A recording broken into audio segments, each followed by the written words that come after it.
This video pertains to wet hybrid batteries on the Toyota Highlander and Lexus RX 400H with the hybrid battery pack. Sometimes you get a leak from rainwater.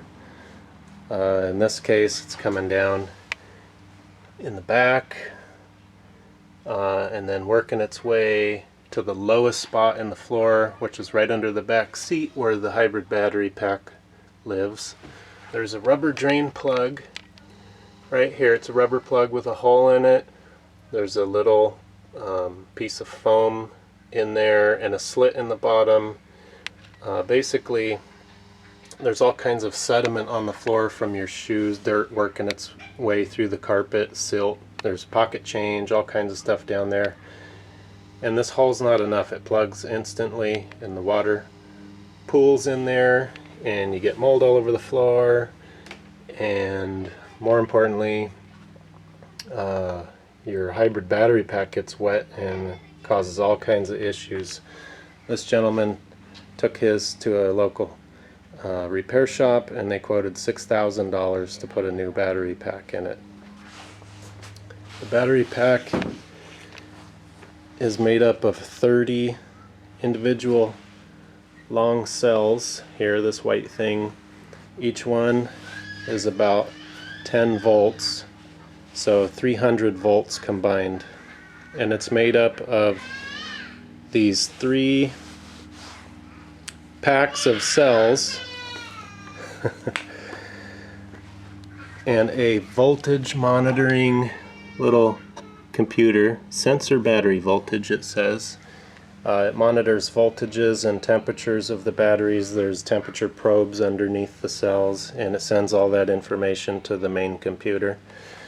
There's a relay package right here. There's 1, 2, 3 relays that connect the positive and negative power to the rest of the vehicle when the computer says so.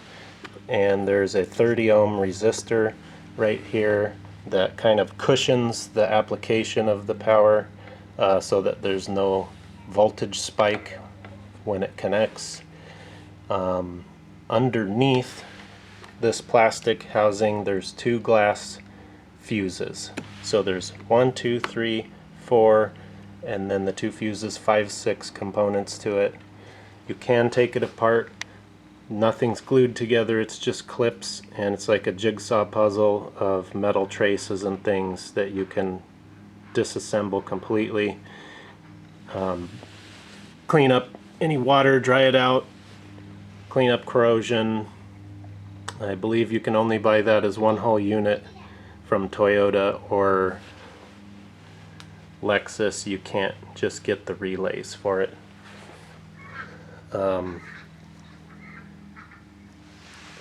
This box, there's 4 screws on the bottom, nothing's glued together. A metal tray pops off the bottom and there's just 1 circuit board in there. Mine had no water intrusion at all in there, thankfully. There's 3 fans, 1 for each battery pack. Those are real simple, you can just blow them out with the air compressor. There's a million videos on refurbishing Prius batteries. My particular cells, every one of them had just open voltage with all the bus bars and wires disconnected. Each one had 10.34 to 10.39 volts, and then when I hook up a headlight bulb to them, in about 10 seconds the voltage dropped slowly down to about 10.2 volts, so I was satisfied that these cells were all in good shape and functioning correctly. Other than that, it's just wiring. There's a plastic mat underneath each one of these packs that water likes to hide under, so you can peel it up and blow all the water out to dry it out. The batteries are connected with bus bars.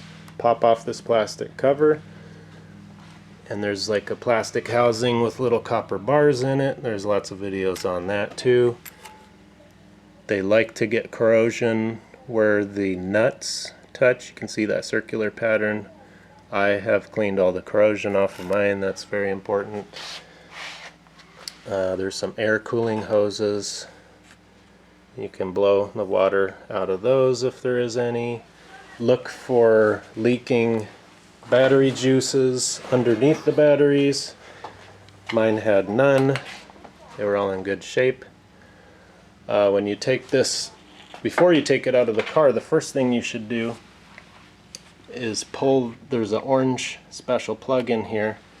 Take that out, it de-energizes the whole thing. But not, you still don't want to touch any wires or terminals. I would recommend the next thing to do, if you want to make it safe, is take the bus bars off the back sides of the batteries without touching anything else, very carefully.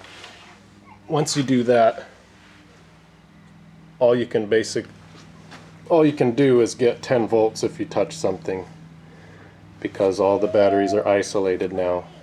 So I took all the bus bars off the back, and it was completely safe to touch everything else on here after that, and it's the last thing I'm going to put back together too. So in my case, I found nothing wrong at all. There was a little bit of corrosion on some parts in this box. By the way, these relays are potted. They're completely sealed, so nothing can get in them. They're waterproof. But inside the main housing, I had to take it apart and clean up some corrosion in there. This was clean, there was no water or corrosion. All the batteries tested good. So basically, after that, I just dried everything completely out. It doesn't appear to need anything. I haven't spent any money except for a $10 headlight bulb to load test the cells, and it's ready to put back in the car now and test out.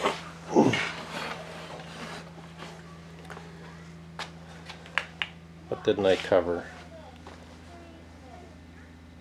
I think that's about it. So that should tell you what all is inside of this big 300 volt scary battery pack, and some of the videos show you wearing big rubber gloves, and I would recommend that.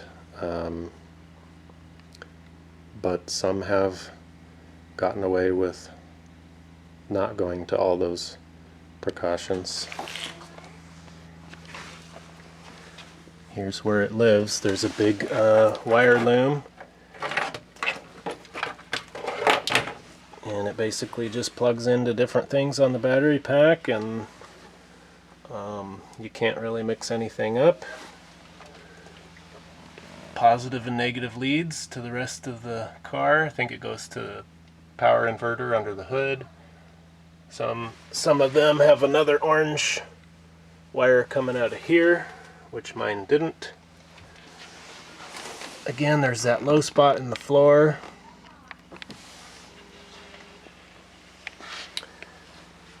And now it's time to find the leak, which I'm wondering if it's some mounting holes underneath this roof rack thingy. I know some people have had trouble with the body seam seals. Let's see in here. These all seem to be intact, so I've got to hunt down my source for my water leak next, after I verify that the battery works.